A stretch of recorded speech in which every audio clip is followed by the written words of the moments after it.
여러분 안녕하십니까? 대전의 한 대형 상가에서 남성 직원이 여성 상인 회장으로부터 지속적인 성추행을 당한 뒤 참다 못해 피해 사실을 신고했습니다. 이후 자체 인사위원회가 열렸는데 직위 해제라는 징계를 받은 건 정작 피해자와 신고자였는데요. 어찌 된 일인지 이혜연 기자가 단독 취재했습니다. 에스컬레이터에서 한 여성이 앞서가는 남성 어깨에 손을 올리더니 팔을 주무르기 시작합니다. 남성이 뿌리치지만 멈추지 않고 한층 내려갈 때까지 신체 접촉은 계속됩니다. 대전의 한 대형 상가 관리사무소에서 일하는 직원은 임시 상인 회장인 60대 여성으로부터 1년 가까이 성추행을 당했다고 주장합니다. 신체 이곳저곳을 만지는 건 물론 손톱으로 꼬집기도 해 멍까지 들었다는 겁니다. 옛날에 궁뎅이 툭툭 치고 밑번 치고 그래서 내가 굉장히 불쾌한 감을 가졌어요. 계약직 신분으로 이달 말 계약 만료를 앞둔 직원은 참다 못해 최근 피해 사실을 상사인 관리소장에게 털어놨습니다. CCTV를 확인한 관리소장 역시 문제가 있다고 판단해 공론화했습니다. 일주일쯤 뒤 자체 인사위원회가 열렸는데 이를 주최한 건 당사자인 상인 회장이었습니다. 직위 해제라는 징계도 피해를 호소한 직원과 이를 신고한 관리소장에게 내려졌습니다. 상인 회장 본인의 동의 없이 CCTV를 반출했다며 개인정보 보호 의무를 다하지 않아 근무 실적이 저조하다는 게 징계 이유였습니다.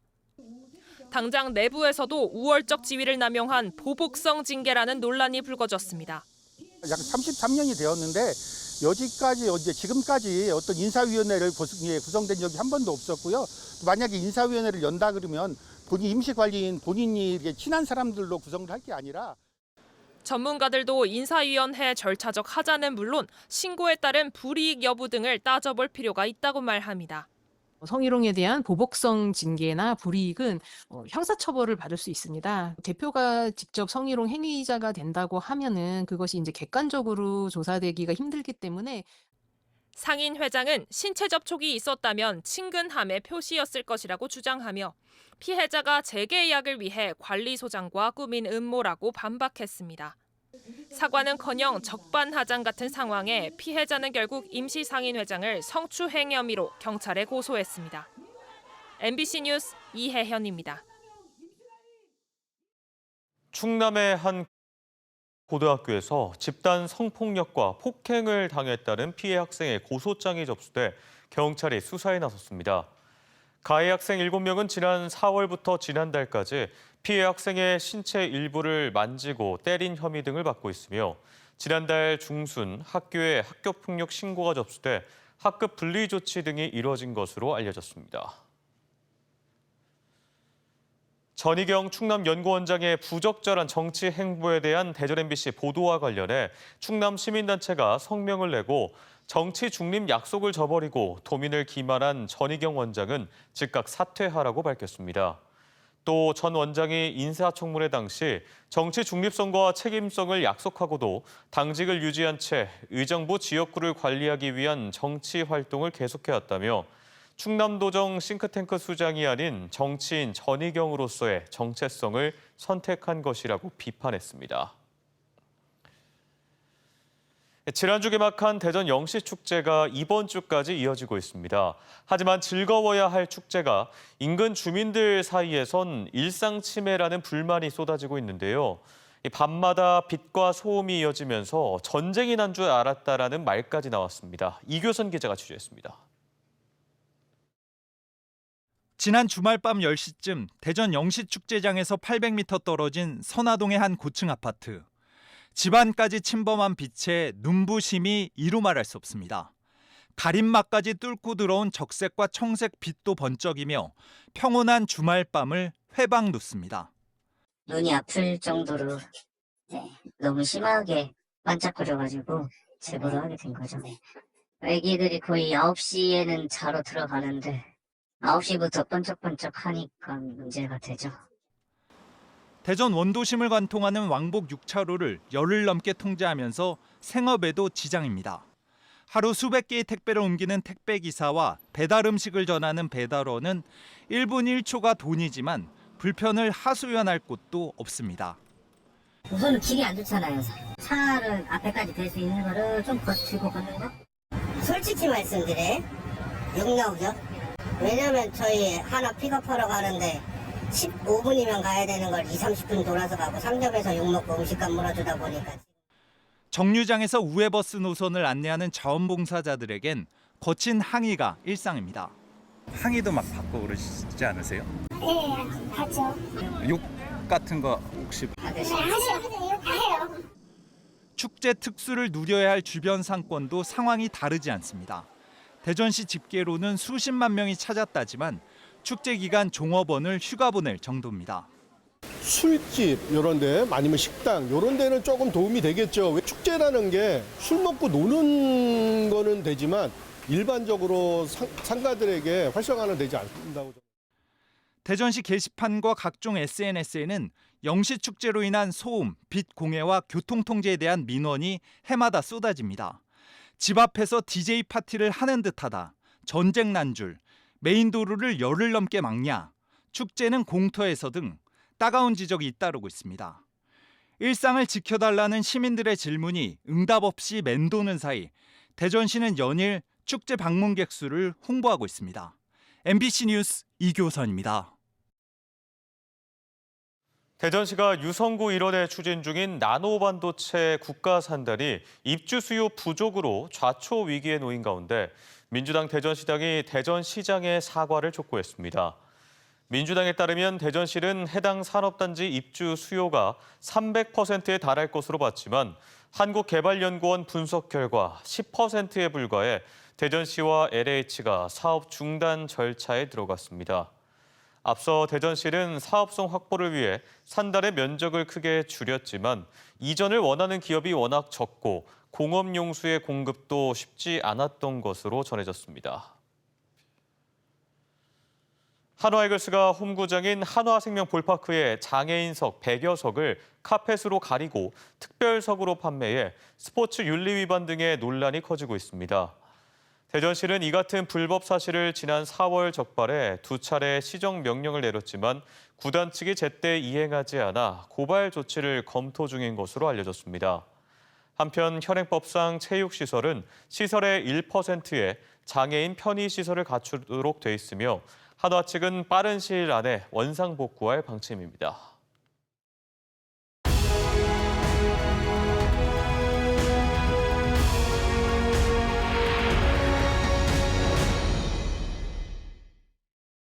광복 80주년 기획보도 그 두 번째 순서입니다. 충남 출신의 독립유공자가 전국에서 두 번째로 많다는 사실 알고 계셨습니까? 이런 가운데 역사를 잊지 않겠다는 노력으로 만들어진 충남의 한 특별한 교과서를 박선진 기자가 소개합니다. 16년째 학생들에게 역사를 가르치고 있는 윤외욱 선생님. 올해는 특히 선생님에게 더 뜻깊습니다. 동료 교사들과 함께 집필한 동아시아 역사 교과서가 충남교육청 인정교과서로 승인받아 1학기부터 수업에 활용되고 있기 때문입니다. 상하이에서 대한민국 임시정부가 수립됐던 이유가 뭐였지? 3.1운동. 이분들이 가지고 있었던 독립운동 의지라든지 그다음에 결기라든지 한국과 중국, 일본의 대표 도시에 남겨진 독립운동가들의 발자취를 쫓았습니다. 반년 만에 충남 8개 학교에서 실제 수업에 활용됐습니다. 온라인 수업으로는 6개 학교의 학생들을 만났습니다.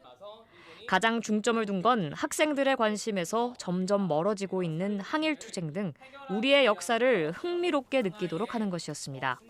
수업의 도구, 교사의 도구를 할 수 있는 교과서를 가지고 저희가 좀 더 고민해 보는 게 좋겠다. 주변 국가에 있는 우리가 흔히 알고 있는 도시를 이제 좀 더 여행하는 컨셉으로. 특히 배움이 실천으로 이어지는 것을 보며 큰 보람을 느낍니다. 아산에는 이세영 선생님 같은 분이 계시거든요. 이분의 행적을 찾아서 직접 아이들한테 안내를 하고 소개를 하고 자신들이 사직지에 가가지고 답사한 내용들을 알리는 모습. 마치 해외여행하듯 공부하다 보니 어렵게만 느껴지던 항일 독립운동 등 우리의 역사가 쉽게 다가옵니다. 아, 여긴 다음에 한번 가봐야겠다 싶기도 하고 여행 갈 때 엄마한테 한번 말씀드려봐야겠다라는 생각. 전국에서 두 번째로 많은 독립유공자를 배출한 충남. 그 숭고한 역사를 잊지 않기 위한 노력은 교육청 차원에서 확대되고 있습니다. 충남교육청은 지난 2022년부터 독립유공자가 다녔거나 졸업한 학교를 발굴하고 있습니다. 지금까지 독립유공자 61명의 출신 학교 20곳을 독립유공자 학교로 선정했습니다. 학생들에겐 그 자체가 살아있는 역사 교육입니다. 우리 학교에 대한 자부심이 더욱 커졌고요. 우리가 살고 있는 지역에서 어떤 역사적인 사건이 일어났는지도 알게 되었고, 선배들을 본받아서 학교에서 학교 규칙을 지키며 모범적이게 생활해야 된다고 생각했습니다. 교단에서 학생들을 만나는 역사교사들의 요즘 가장 큰 걱정거리는 혐오로 얼룩진 역사관입니다. 우리의 역사를 제대로 알지 못해 왜곡된 역사관을 스스럼 없이 드러내는 아이들이 많아지고 있다는 겁니다. 역사를 잊은 민족에게 미래는 없다는 말처럼 나라를 지키고자 한 이들을 기억하기 위한 노력은 아무리 강조해도 지나치지 않습니다. MBC 뉴스 박선진입니다.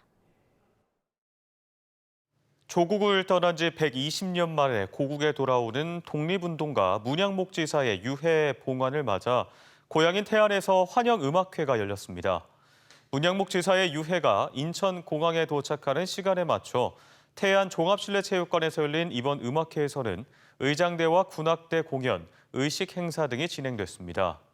문 지사의 유해는 정부가 직접 미국 법원에 파묘 및 이장 소송을 제기해 고국의 땅을 밟게 됐으며 내일 오전 국립서울현충원에서 거행되는 봉안식 후 태안 생가터에 들러 추모제를 치른 뒤 대전 현충원에 안장될 예정입니다.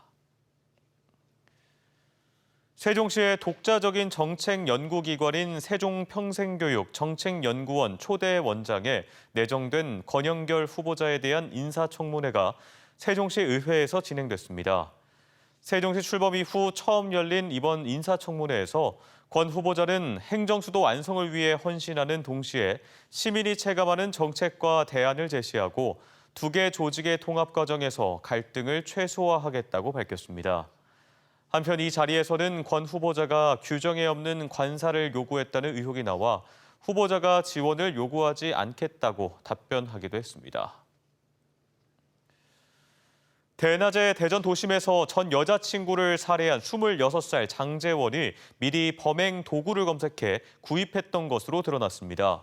또 범행 전날 피해자를 경북으로 데리고 가 범행을 시도하려 했다는 진술도 나왔는데 경찰은 숨진 피해자의 112 신고 4건에 대한 대응이 적절했는지 감찰에 착수했습니다. 김광현 기자입니다. 지난달 29일 대전의 주택가에서 전 연인을 흉기로 숨지게 한 뒤 달아났다 하루 만에 검거된 26살 장재원. 장 씨는 이틀 전부터 범행 도구를 검색하는 등 치밀하게 계획했던 것으로 드러났습니다. 수십 차례 문자를 보냈지만 답장이 없고 피해자 집에 찾아갔는데도 반응이 없자 무시당한다고 느껴 범행을 결심했다는 겁니다. 특히 피해자가 오토바이를 빌리는 과정에 보증을 서고 비용을 댔는데도 자신을 피하자 불만이 커졌다고 진술했습니다. 이용당했다는 부분이 감정이 이제 누적돼 있는 상태였습니다. 오토바이 리스가 결정적으로 어떤 범행을 하게 된 도화선이 된 거죠. 범행 전날 대전이 아닌 경북에서도 범행을 시도하려 했던 사실도 드러났습니다. 부산에 가자며 피해자를 유인한 장 씨는 출발 직전 흉기를 미리 구입한 뒤 경북 구미와 김천에서 범행하려 했다가 실행에 옮기지 않았다고 실토했습니다. 이후 대전으로 돌아와 피해자 집 근처에서 범행했다는 게 경찰 수사 결과입니다. 범행을 할 수 있는 시간적이나 공간적인 환경이 충분했는데도 상당히 망설인 부분이 확인이 됩니다. 대전경찰청은 사건에 앞서 접수됐던 피해자의 신고와 관련해 경찰의 대응이 적절했는지 감찰을 벌이고 있습니다. 피해자는 주거 침입과 폭력 등으로 4차례 피의자를 신고했지만 스마트워치 지급 등 안전조치를 거부했고 처벌불원서를 제출해 추가 조치가 이루어지지 않았습니다. 경찰은 내일 피의자를 살인 등의 혐의로 검찰에 넘길 계획입니다. MBC 뉴스 김광현입니다. 오늘 새벽 1시 50분쯤 대전 송천동의 한 중학교 과학실에서 불이 났습니다. 이 불은 과학실 내부와 냉장고 등을 태워 780원만 원의 재산피를 낸 뒤 10분 만에 꺼졌으며 경찰과 소방당국은 냉장고에서 불이 시작된 것으로 보고 화재 원인을 조사하고 있습니다. 어제 개학한 학교 측은 학생들 안전을 위해 임시 휴업을 결정하고 전교생 749명의 등교를 하루 중단했습니다. 오늘 낮 1시 20분쯤 대전 도마동의 오토바이 판매점에서 불이 나 가게 내부와 오토바이 11대, 편의점 등 주변 4개 점포까지 모두 5곳을 태운 뒤 2시간 만에 꺼졌습니다.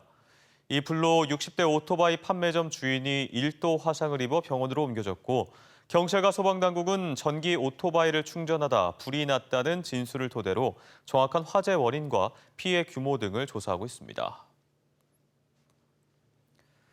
오늘 오전 8시 40분쯤 금산군 복수면 유등천 인근에서 상수도 관로가 파손돼 진산면 일대 1,500가구에 물 공급이 끊겼습니다. 금산군은 단수 2시간 뒤 주민들에게 긴급 재난 문자를 보내 단수 사실을 알렸고 피해 가구에는 생수 600개를 지원했습니다. 군은 지난해 호우로 인한 하천 재해 복구를 위해 굴삭기로 터파기 공사를 진행하다 관로가 파손됐다며 오늘 중으로 복구 작업을 마칠 계획입니다. 고병원성 조류 인플루엔자 확산을 막기 위해 충남도가 도내 가금 농장 800여 곳을 점검해 방역 미흡 농가 31곳을 적발했습니다. 적발된 방역 미흡 사례는 축사 출입 전 신발을 갈아 신거나 손을 씻는 전실 관리 미흡이 가장 많았고 출입구 차단 장치나 울타리 설치 미흡 등이 뒤를 이었습니다. 충남도는 적발된 농가에 시정 명령을 내리고 개선이 마무리될 때까지 지속적으로 관리할 계획입니다. 대전시가 지역대학 경쟁력 강화를 위한 마지막 글로컬 대학 30사업 본 지정을 향한 막바지 총력전에 나섰습니다. 대전시는 공주대와 통합형 모델로 공동 신청한 충남대를 비롯해 한남대와 한밭대 등 지역 3개 대학의 본 지정 실행 계획서를 한국연구재단에 제출했다고 밝혔습니다. 글로컬 대학 본 지정 여부는 오는 22일부터 28일까지 대면 심사를 거쳐 다음 달에 최종 발표됩니다. 지금까지 대전, 세종, 충남 소식이었습니다. 고맙습니다.